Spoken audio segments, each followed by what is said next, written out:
Alright, so this was the Starcraft 2 game I just played against James, and if you wanted to see what it looked like from my perspective, for the, one of you who will be here to see that, I've played, like I said after the game, about 5,000 games of Zerg on the ladder, and I'm platinum. I'm not like the greatest player, but, you know, honestly, when you realize that out of the million or more people who play this game every month, what a small fraction play the ladder, that actually, I guess, means you're one of the better players of the game for a ladder player. Uh, so I'm doing a really risky build where I make more hatcheries than I should early. You can get overwhelmed by Zerglings if you do this against players who are doing more standard builds, but James was not having played this game before, and I took him his word on that. And yeah, when I went back and watched the stream, that's definitely true. So I just went ahead and made my hatchery at actually at a very normal time here.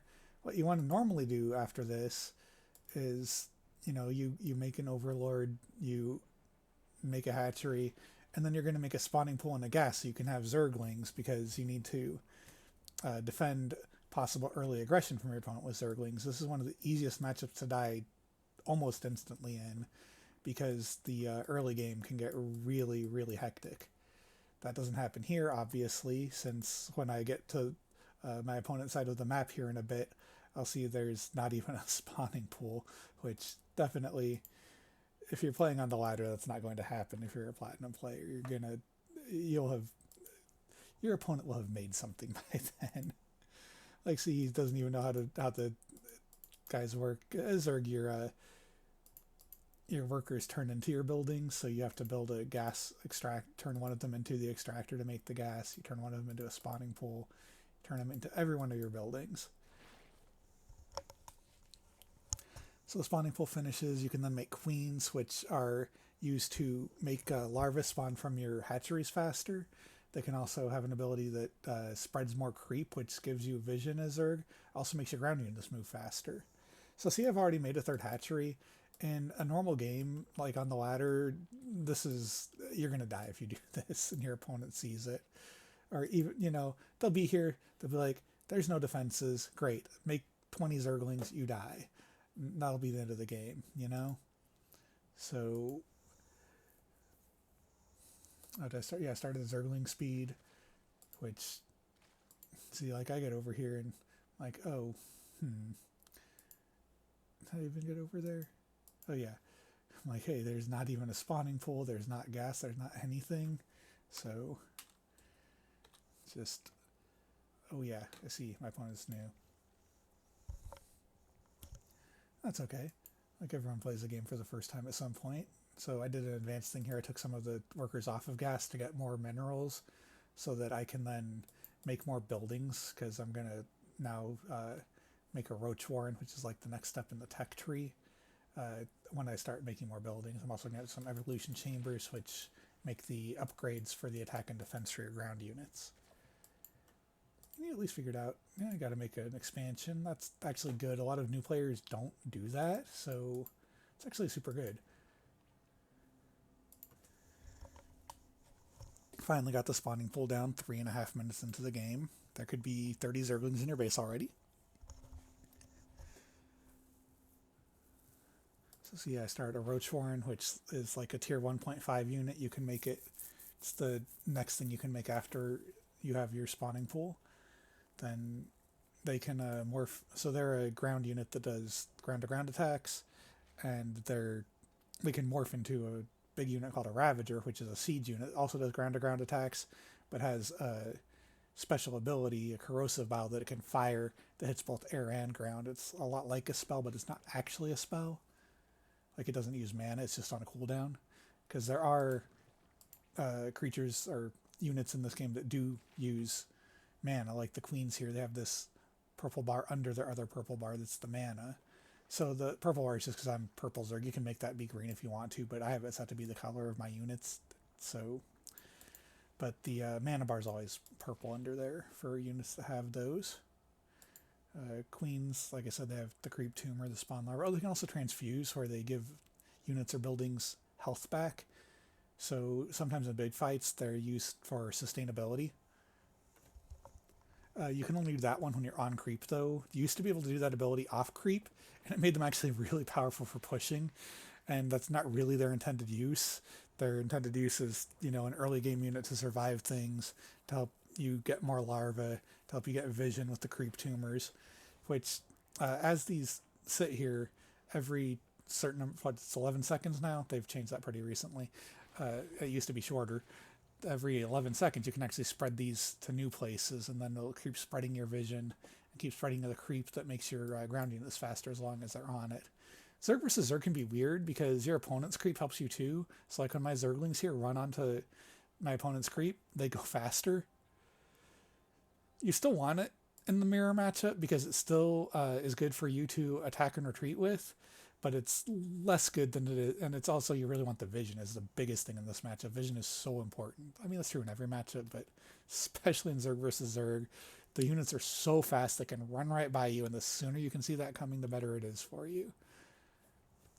Like, it's still good to have it on your side of the map because you can, retreat when you're starting to retreat off the map here, and you get to your creep before they do, then you get to get away faster, or you can catch up with them as they get off of creep as they're running away.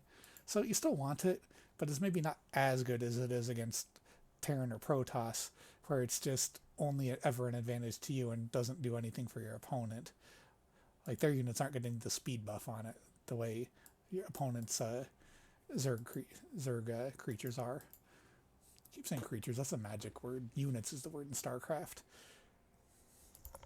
So yeah, I'm making a fourth base here. I'm like, okay, yeah, he's clearly not played this game before. I'm just going to tech up all the way to Hive and get a bunch of different kinds of units. So I've already made a layer, didn't even mention it earlier, but that lets you then make some tier 2 units once you make the appropriate buildings, like the Hydralisk Den here, which Hydralisks are a pretty glass cannon unit. They attack air and ground. They're fairly fast, especially once you get their speed upgrade that makes them faster when they're not on creep. And they do a lot of damage. Their shots don't do a lot of damage each, but they fire really fast. So armor upgrades are really good against them because the way armor in this game works, it subtracts damage per shot. So, Hydralisks, if you have a lot of damage, or you have a lot of shots, but they're individual, each not doing much damage, getting armor makes that even less good. I've also been getting my upgrades in the evolution chambers here. I'm working on both the second level of attack upgrade for my ranged units as well as the carapace upgrade for all my ground units. Or no, sorry, looks like level 1 just finished. Yeah, there we go. Production up and show you. Now I'm just making an evolution pit. Those are the evolution chambers. Now I made an infestation pit. I'm going to make a what are they called? The lurker den. That's just one of the things you can morph a Hydralisk into once you have a particular building. There we go. And these are all just late game upgrade things. Like, my opponent is, not doing anything, so I'm just going ahead and getting a maxed out army to go attack with.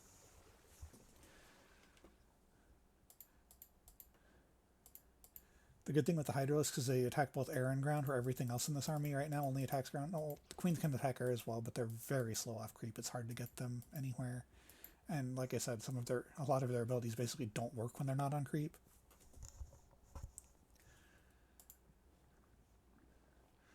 So once you have the infestation pit done, you can make your layer into a hive, which then unlocks the highest level upgrades for your ground army. It also lets you turn your spire, which lets you make flying units, into a greater spire, which also lets you make an endgame unit. It also lets you make ultralisks once you make their building, the Ultralisk Cavern, which I don't in this game.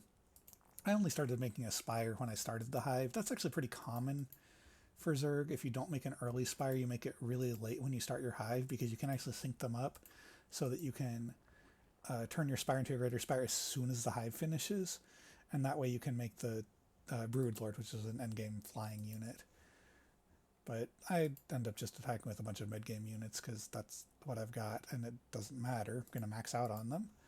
I mean, I have the lurkers are technically an endgame unit once you get their upgrades, which you can start making once the hive is done, which I do start, but it's not going to matter. And then I've just taken all these bases because I see that my opponent's doing nothing. And this is why you have to go attack Zerg. You can't just let them sit and do what they want because you'll die really terribly if you let the Zerg just do what they want to do for the 10 minutes of the game. You want to go start bothering them, 4 minutes into the game and keep doing it every minute or two. So these are lurkers. They go up here, they burrow. So you see, this is from my point of view where I can see them. But if I switch views here, okay, so he sees them come in, right? And sorry, now he's purple because, again, whoever I have first person on is purple in this. So mine are going to be orange now. But I'll switch back in a second once you see what this looks like in his point of view. So my guys come up here and he attacks them, but then they burrow. And then when they're burrowed, they do these like spine attacks. And you have to have detection to see them, which you could make because he has a layer. The overlords can turn into overseers. Like you see, I have my overseers here. And they let you see burrowed or invisible units. But so I don't even think I end up moving them. I just completely overwhelmed them. Did okay for a first game. Like I said, when I went back and watched on his stream, he definitely had never played this game before. And honestly seemed to kind of be getting it a little bit, like what to do, even if, didn't have the mechanics to then do it by the time this all came. All right, have a good one, everybody. Looks like that's the game.